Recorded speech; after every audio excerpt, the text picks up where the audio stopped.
going? Trust you guys received my email? Yes. Good. Okay. Yeah, wonderful.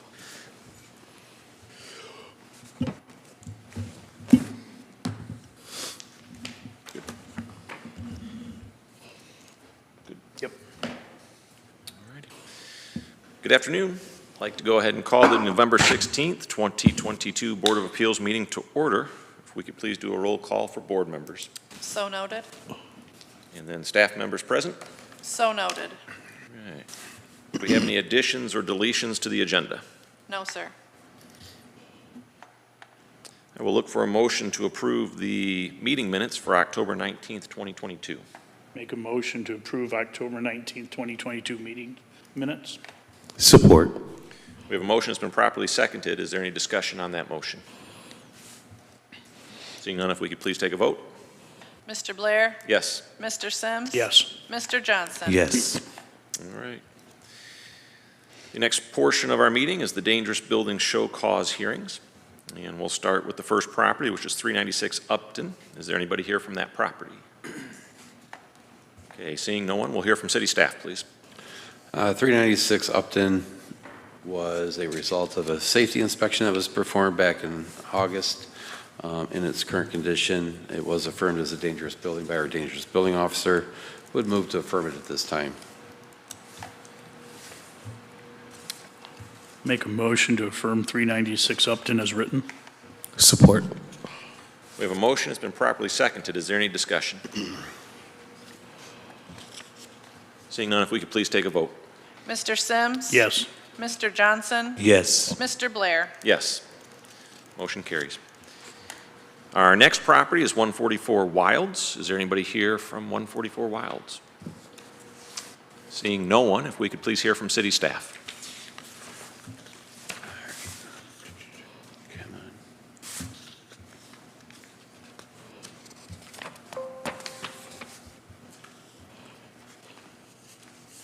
There it is. All right, 144 Wilds has been vacant and abandoned since 2013. In its current condition, it was affirmed as a dangerous building by our dangerous building officer. Would move to affirm it at this time. Make a motion to affirm 144 Wilds as written. Support. We have a motion that's been properly seconded. Is there any discussion? Seeing none, if we could please take a vote. Mr. Johnson? Yes. Mr. Blair? Yes. Mr. Sims? Yes. Okay, that'll bring us to our next property, which is 64 Euclid. Is there anybody here from 64 Euclid?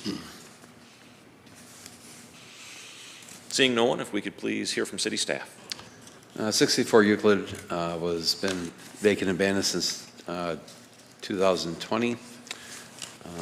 In its current condition, it was affirmed as a dangerous building by our dangerous building officer. Would move to affirm it at this time. Make a motion to affirm 64 Euclid as written. Support. We have a motion that's been properly seconded. Is there any discussion? Seeing none, if we could please take a vote. Mr. Blair? Yes. Mr. Sims? Yes. Mr. Johnson? Yes. Okay, motion carries. The next property is 38 Marguerite. Is there anybody here from that property?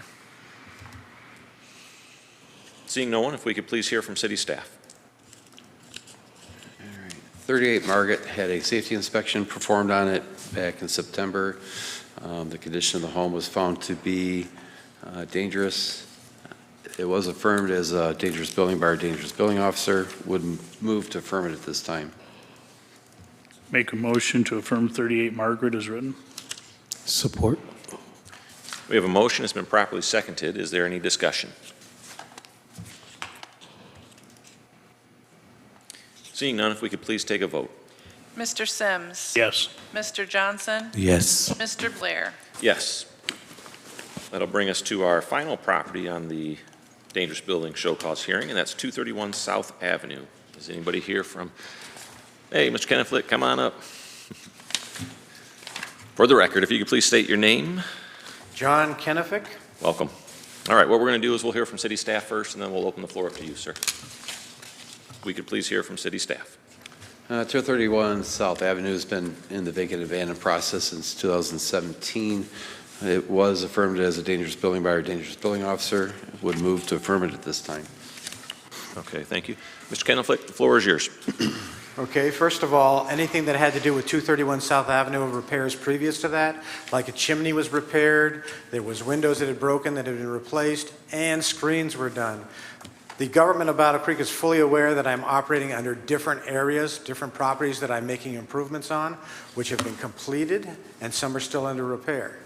I'm really surprised this is a dangerous building to start with, because after reviewing the information of what you see on the building, I questioned the people down there and saw photographs in regards to what was dangerous down there, and the only thing they could tell me was it's been vacant more than 6 months. To me, that's a surprise. I have mowed lawns all over the place and also kept property up. Furthermore, I have filed some Freedom of Information Acts in regards to 10 North Division Street, which is this building. It had parts of the structure, the pediment falling off on both sides, both east side and west side, east side and south side. Apparently they've got some damage on the west side that they're working on right now. My point being is I thought the information was, Freedom of Information was done over a different time period, and the time period was very simple. What was the order to repair this building when the building had the problems on the east side of the building where chunks of the pediment came down?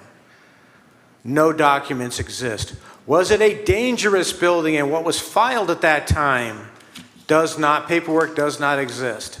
So even though I'm here to talk about this issue, I'm wondering why you're in a very building, both for the inspection division and the code department, seem to overlook the place they were working on.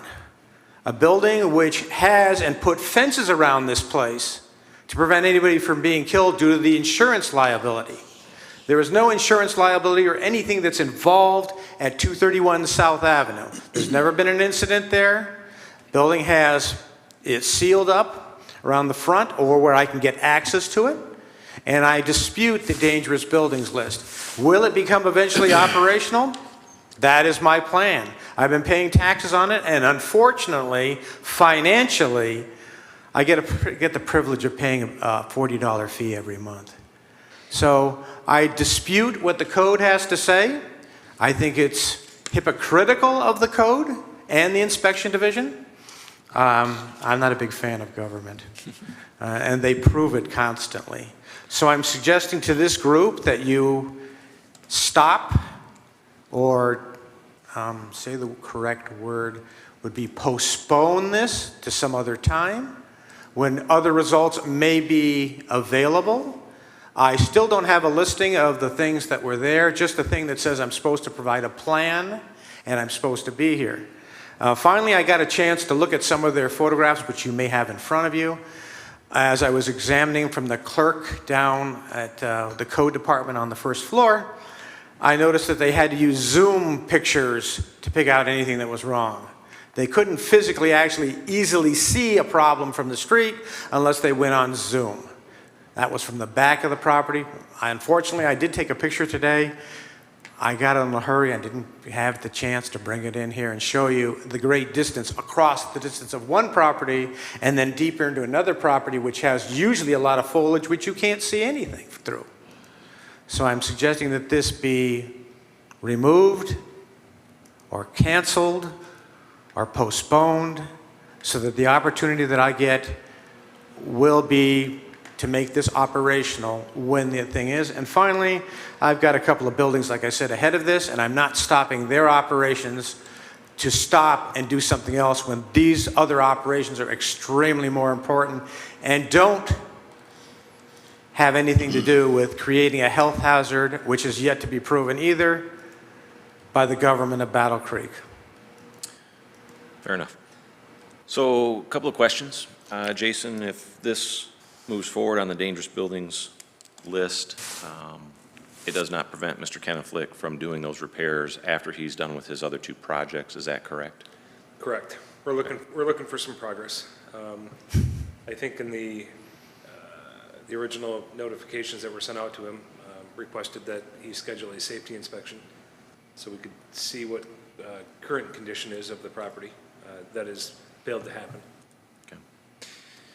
I would not disagree with you, sir, the 180 days of being vacant as one of the items that would qualify it to be on the dangerous buildings. I wouldn't disagree that I too don't like that definition.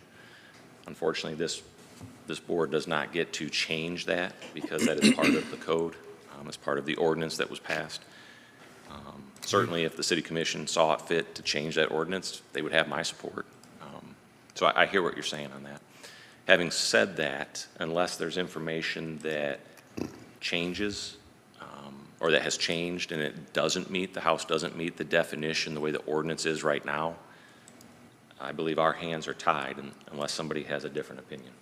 Do you have active gas, electric, and water to this building? An active gas and electric to that building? Yes. No. Why would I have electric and gas if somebody can break in and damage my building by stuffing up the drains and pouring water over the place, or enjoying the services of free electricity while the building is not operational? Okay. Unless, of course, you're willing to pay that expense, I'll be more than happy to turn that on. I'm wondering, you mentioned that the city asked for a plan. I'm wondering if he received a 30-day extension and was able to provide a plan to the department. Would that prevent the building from going into the state that he's trying to avoid? So it's already in the dangerous buildings process. Your guys' responsibilities are to make sure that that process was filed correctly. We have worked with Mr. Kenefick in the past, and we will continue to work with Mr. Kenefick in the past. This does not prevent him from doing any work on the building. Was the process followed correctly that's set out by the ordinance to put this property into the dangerous building status is what we're looking at today. And am I correct that you said that during this process, there was a request to do a safety inspection? Correct. And that's not been accomplished? I have not seen any inspection requests set up Okay. or requested. And then, Mr. Johnson, to your point, I believe, and anybody can correct me if I'm wrong, I believe that this one was on the agenda last month, but there was a mix-up, and so it was postponed till this month, which may serve as the 30 days that you were talking about. Understood.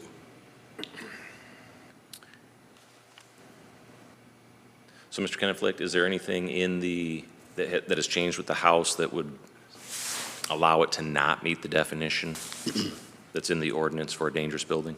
I'm not sure, so I don't want to misspeak over that, because your question is so generalized, I don't want to say something that would be incorrect, or, shall I say, perjure myself. I can't answer that right now unless you're more specific in what you're saying. Let me see if I can recraft the question then. What I'm looking for is there are definitions within the ordinance that would qualify a house to meet as a dangerous building. It would put it into the dangerous building status. As far Right as now, it looks like the city has deemed that it does meet the definition. So what I'm asking you is, has something changed between the time that you've gotten the notices and now that would prevent it from meeting those definitions? Again, the only time that I came in and looked at the pictures, which is a few days ago or last week, I was looking at something that created a health hazard in regards to structural problems in the building. I've seen no structural problems in regards to that whatsoever. I don't know what information they have, and that has not been provided to me. It becomes somewhat, as you said, irrelevant, because regardless of what I have to say, the 180-day period has gone by, and we really don't care. You're guilty, you didn't do something. I can respond one time by and in regards to one of the members in the previous Housing Board of Appeals, which was then later removed, that would be John Hennick, he went out prior to having one of your meetings. He was a member of your group, and instead of just looking at a photograph and getting a dry look at it, he went to every single property before the meeting was to occur. And he looked at this one building that was incredibly good shape. The only small problem was, according to him, was at the very southern exposure, at the very top, there had some peeling paint. Now, a little 80-year-old lady comes in here, and she is under duress by wondering what's going on, and John Hennick is disputing and in contradiction to the code department that they should punish this person for a little peeling paint on the southern exposure of the building. He makes a motion that she get a 6-year extension, which is apparently not in your code either. It was supported and everyone approved it. And then one of the people, according to John Hennick, runs up and says, "You can't do that." Well, we just did. Now, you're destroying a lot of buildings out there that can be replaced and can be repaired. Now, you talk about the 180 days. If this was one property, that would be a different story. But since I'm working on a lot of different properties, I'm not shifting my time to something else because the code department, as we head into winter time, gets the privilege of me making a comment that I can't do because I'm not working on a roof or something of any nature at this location. It doesn't need it, but other places, and endanger my life. I did that a long time ago and got the privilege of relearning to walk after I broke my pelvis. This is not a sympathy case to you. This is what happens when you have sub-zero weather. You can't paint, roofing shatters, the shingle shatters, and of that nature. And I am working on other projects. As far as working with the code, that's sort of like a one-sided story. Comply or we'll beat you up. And that's not happened with me, it's happened with a lot of other people. If you want to, and my opinion is, because this is being recorded, I wanted to find and obtain an attorney to challenge this, because I feel that it's unwarranted and I think it's harassment by the code department to not have affordable housing in Battle Creek, which I do provide. But I'm not paying $10,000, excuse me, that's not correct. $14,000 for a roof on a house that only cost me $6,000 and it's done as good or better. But I have to provide the time to do that. I figure this is sort of a rigged deck, just the way you got it set up. I feel sorry for the citizens of Battle Creek, and I have no respect for the city commission that created this mess. If this was an endangerment to the community, I'd be the first one to respond. But this is not an endangered building, only because they say so. And their own hypocrisy in regards to this own building shows me their hypocrisy to start with. And I would ask you guys a question. For the last 5 years of whatever you're doing right now, when did these people stand up here and say, I've got a plan to fix this building? Here's the order to repair. It's a dangerous building. Seems we're doing a little favoritism here. What applies to everyone else doesn't apply to the government. And one final statement, which I always used to like from the city attorneys and the city manager, that always say, this is the minimum standard when they're talking like somebody's coming up here. A minimum standard not created by the same government that doesn't have the intelligence to put money aside for a building and has to go somewhere else with tax dollars? That's financial stupidity. I can spend money, but I'm going to do it effectively as best I can, even though you're going to try to stop me from doing that. I guess let's crank this out. Well, Mr. Conflict, I do want to thank you for the work that you're doing on the buildings. And I don't believe that the city is going to stop you when you're able to work on this one. I disagree. What's that? I disagree. Well, if they do, come let me know. No promises on that. I don't have a vast... I had a lot of... Mr. Hennick and I many times disagree. He's more stringent than I am. I thought he had a guy that was more reasonable up there. And when he strayed out from what you're confined by, it was made sure that he was removed.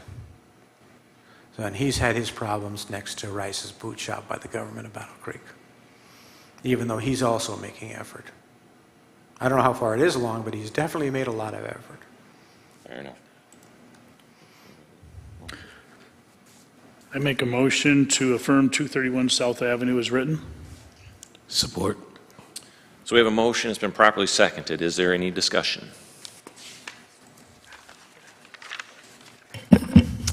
Seeing none, if we could please take a vote. Mr. Sims. Yes. Mr. Johnson. Yes. Mr. Blair. Yes. Mr. Conflict, thanks for coming in. Thanks for talking to us. What a surprise. Good luck on the projects, sir. You're not making it easier.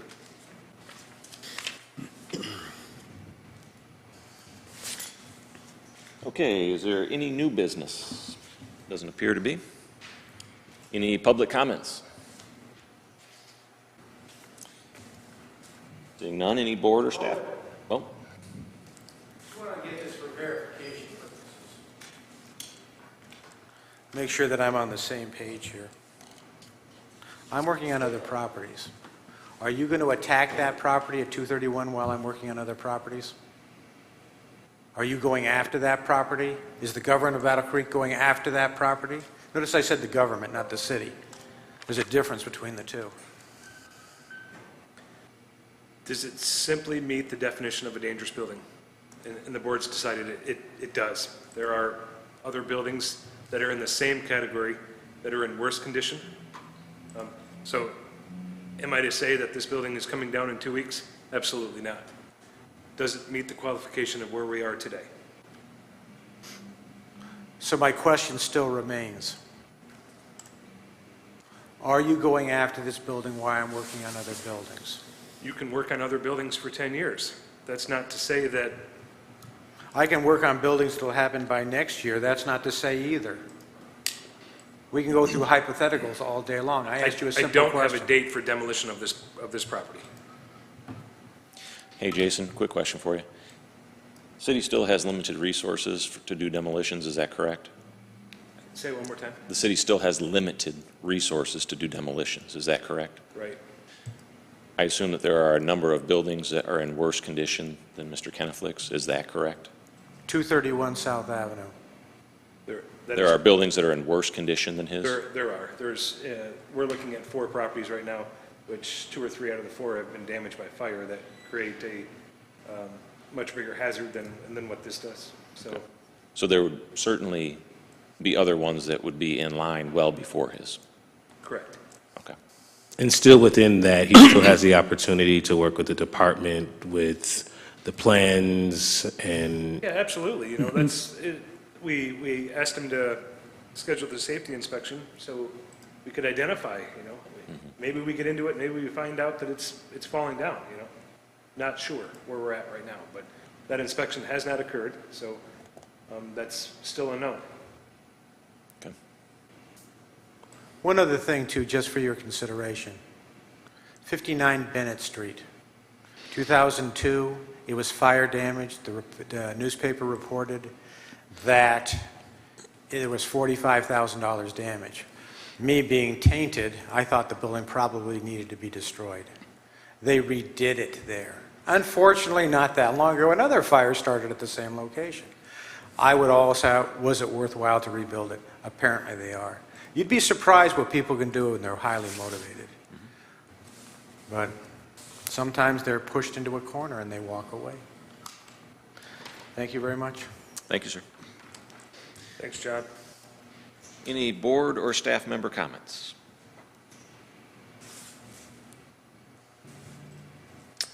Seeing none, the meeting is adjourned. Thanks for coming, everybody. Thank you.